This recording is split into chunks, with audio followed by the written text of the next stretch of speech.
हमारे साथ आज है मेवाड़ के कद्दावर नेता प्रमोद जी सामर, जिनकी पहुंच मेवाड़ के हर गांव तक आपकी पहुंच, आपके कार्यकर्ताओं की जान पहचान, आपका सारा नेटवर्क फैला हुआ है।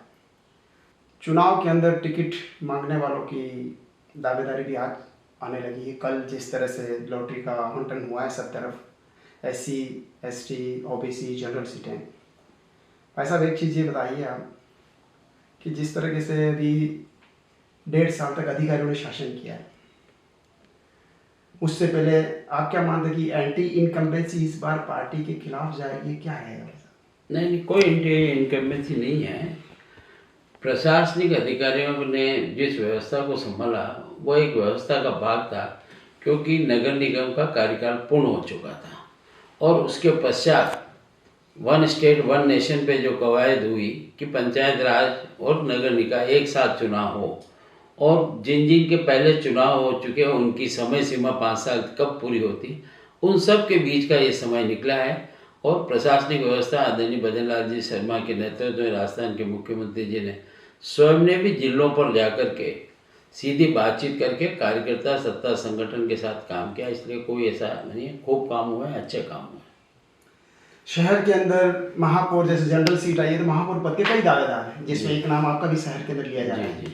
आप हैं, अतुल चंडालिया है, नाना लाल बया है, इसके अंदर पारसजीत सिंह भी है जो आपके साथ में भी महामंत्री संगठन के अंदर है, और भी कई सारे नाम है, जिनेंद्र शास्त्री वगैरह सब नाम आते जाते हैं। तो क्या लगता है सर आपको, किस तरीके का संगठन, किस तरह की क्वालिटी महापौर ने जो बनाएंगे उसके अंदर देखेगी, है उन लोगों को पार्षद का टिकट देगी जिनको आकांक्षा है इन पर? मैं ऐसा सोचता हूँ मेरे स्वयं के लिए तो कि संगठन का आदेश और संगठन का निर्णय मैंने प्रारंभ से ही व्यवस्था रखी सर्वोपरि। जैसा संगठन आदेश देगा उसकी पालना करूँगा।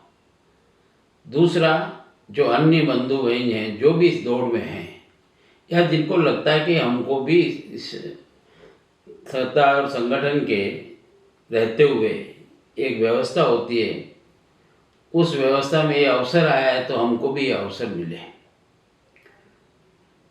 तो अच्छा है। ना तो कोई शॉर्टकट चुने, ना इसमें कोई लॉबिंग करने की आवश्यकता है या दबाव समूह बनाने की आवश्यकता है। संगठन के अनेक कैमरे लगे हैं जो सब वस्तु स्थिति से जानते हैं। अपना नाम और हक रखना वाजिब है, परंतु गलत रास्ता न चुनते हुए हम अपने संगठन में यथास्थान अपनी बात बता दें और जो संगठन निर्णय करे उसको हम स्वीकार करें। और यही संगठन की एक परिपाटी है, क्योंकि जनता इस उम्मीद से, इस विश्वास के साथ पिछले 6 वोट से आपको समर्थन दे रही है। राजस्थान में एकमात्र जगह है जहाँ आपकी ताजपोशी निरंतर हो रही है।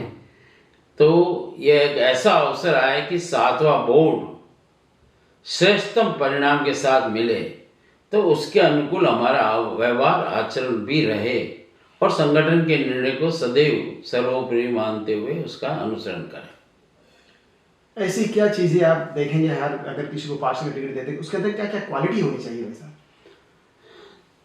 मैं तो सोचता हूँ कि जिस व्यक्ति को यह अवसर मिलता है कार्यकर्ता के रूप में, जिताऊ भी होना चाहिए, टिकाऊ भी होना चाहिए, वैचारिक पृष्ठभूमि से मजबूत हो और संगठन में कार्य किया हुआ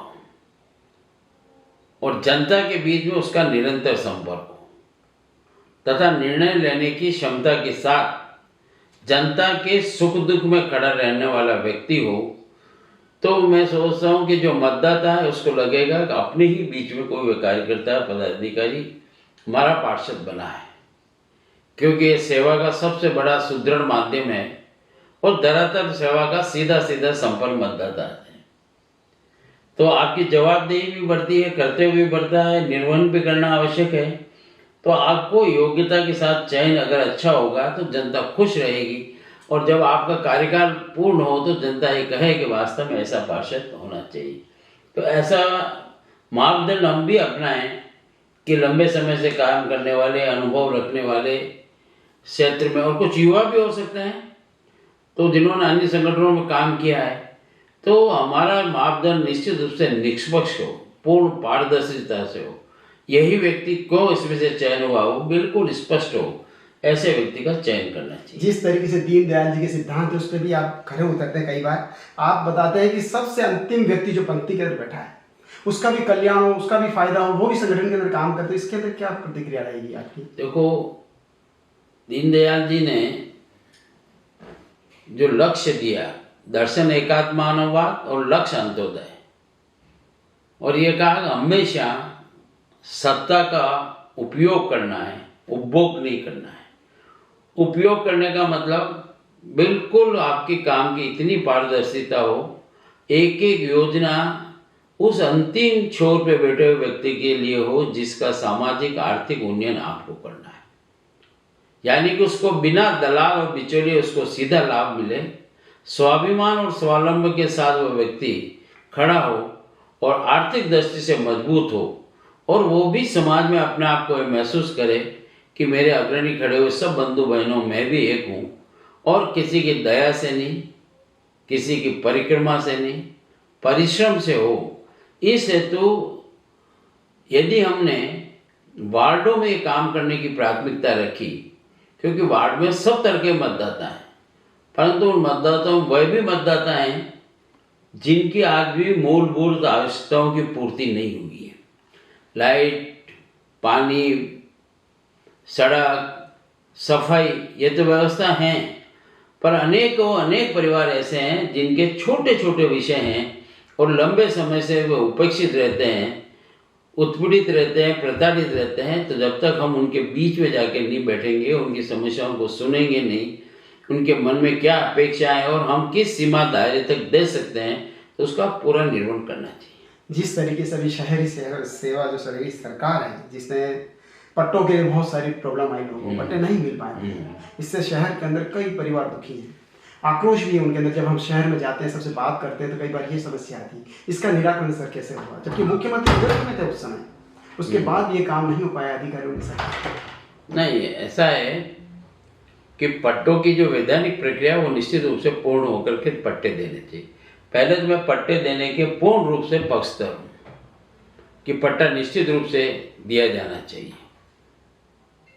पर उसकी कोई समूह बनाकर या कोई वास्तविक व्यक्ति का हक छीन करके कोई समूह या व्यक्ति इसका दुरुपयोग न करे, क्योंकि बहुत दलाल हैं, बिचौलिए हैं, और आप और हम कभी कोई घटनाएं सुनते हैं कि उस व्यक्ति को पता ही नहीं कि कहाँ कैसे हकसाक्षे करके हड़प लिए जाते हैं और फिर उसका दुरुपयोग होता है। पर मेरा व्यक्तिगत मानना है कि हर व्यक्ति जो आज वर्षों पहले उस क्षेत्र में रहने के लिए आया, तब वहाँ मूलभूत आवश्यकताओं की चीज़ भी नहीं थी और उसकी पूर्ति भी नहीं होती थी, परंतु उसको कहीं रुकने की, आवास की एक व्यवस्था चाहिए। उस वैकल्पिक व्यवस्था में व्यक्ति ठहरता है। अपना जीवन यापन करते करते जब बच्चे बड़े होते हैं, परिवार का विस्तार होता है, तो आवश्यकता तो निश्चित रूप से नगर निकाय सामूहिक रूप की जो चीज़ें होती पूर्ति करता है, परंतु एक पट्टा ऐसा हथियार है, वो उसका दुरुपयोग कोई न करे और शान से व्यक्ति खड़ा रहे। और आदमी का सबसे बड़ा सुकून है कि उस बाप को उस दिन प्राप्त होता है जिस दिन उसकी छत का पट्टा उसको मिलता है, क्योंकि वो जब सोए तो उसको लगना चाहिए कि मेरा मकान सुरक्षित है, मेरी पीढ़ी के लिए सुरक्षित कर रहा हूँ। और उसके जो निश्चित मापदंड हैं कि कितने बरस से हैं, आसपास की पहचान से हैं, तो निश्चित होना चाहिए। ये जो बीच बीच में बैरिकेड्स आते हैं, उसके पीछे क्या है, प्रशासन का भी मानना है और हम भी देखते हैं। कोई व्यक्ति किसी को बसा करके अपना उल्लू साहब मतलब अपना स्वार्थ सिद्ध करने की कोशिश करते हैं। कुछ लोग समूह बना करके उन गरीब व्यक्तियों को पता नहीं औने पौने दाम में उनको बैठा करके रवाना करके फिर बड़ी बिल्डिंगें खड़े करते हैं। वह नहीं, वह व्यक्ति जो वास्तविकता में 20-20, 30-30 साल से वहाँ रहता है, उसको पता नहीं मिला, उसकी पीढ़ी आज शिक्षा की दृष्टि से, चिकित्सा की दृष्टि से, सामाजिक सरोकार की दृष्टि से परिपूर्ण होकर के अपेक्षाएं रखती है, तो वो उपेक्षित ना हो, अपेक्षित करते हुए उसको नियमानुसार पट्टा देना चाहिए। अभी जैसे चुनाव का समय है, सभी टिकट के लिए आशान्वित है, हर आदमी हर बड़े बड़े नेताओं से मिल रहे हैं, तो क्या अनुभव को, धन बल को, बाहुबल को या किसको आप प्राथमिकता मिलेगी? अनुभव को मिलनी चाहिए। धन बल और बाहुबल तो का राजनीति में कोई स्थान नहीं है। और मैं ऐसा सोचता हूँ, जो सोचते हैं कि हम धन बल और बाहुबल से कुछ कर लेंगे, इतिहास गवाह है कि जनबल ने उनको दूर चटाई है। जिस तरीके से सारे वार्डों के समीकरण अभी चेंज हुए हैं, तो क्या किसी दूसरे वार्ड का प्रत्याशी किसी दूसरे वार्ड से लड़ सकता है, ऐसा कोई सिस्टम क्या? देखो, अभी पार्टी इस पर एक नीति तय करेगी, ठीक है। उस नीति पे सबको चलना है। कई बार कुछ आरक्षित सीटों पर कुछ परिस्थितियां भी होती है और कुछ योग्य उम्मीदवार भी होते हैं कि वो निश्चित रूप से जीत के आए और उनकी योग्यता है। हमने केवल इस बात के लिए कि नहीं यही का व्यक्ति है और योग्य होकर के जीत नहीं पाए, ऐसी भी दुविधा हो, वह ना हो। अच्छा तो यह है कैसे जीताऊ हो, टिकाऊ हो और हो सके तो उसी वार्ड का अनुभवी कार्यकर्ता हो। परंतु आप सब जानते हैं इन सब विषयों में कभी कभी जो छूट दी जाती है वो संगठन स्तर पर निर्णय होते हैं, उसके तहत दी जाती है। जातिगत समीकरण कहाँ तक निर्णायक रहेगा आपका? जातिगत निर्णय में तो सबसे बड़ी व्यवस्था संगठन देखता है। हमने सर्वस्पर्शी का सर्वव्यापी तभी बनेगा कि हर समाज के व्यक्ति को प्रतिनिधित्व मिले, चाहे उस वार्ड में हो, चाहे बाहर के वार्डों में हो, चाहे शहर में हो। क्योंकि एक ऐसा चुनाव है कि जिसको जनता से सीधा लगाव है, संपर्क है।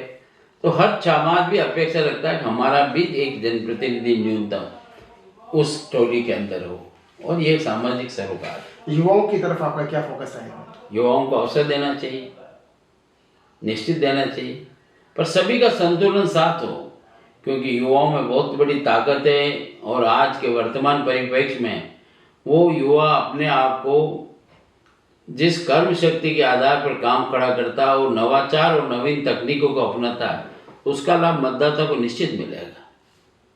ये थे हमारे साथ प्रमोद जी सामर्थ, जिसने हमारे हर प्रश्नों का एक बेबाकी से जवाब दिया है। आगे भी हमारे और भी कई प्रश्न रहेंगे जो नेक्स्ट हम सेकंड पार्ट के अंदर भाई साहब से बात करेंगे। आज तक इतना ही चुनावी चर्चा पर आप सभी का धन्यवाद। द कलर्स 18 उदयपुर न्यूज़ को सब्सक्राइब करें और हमेशा अपडेट रहिए।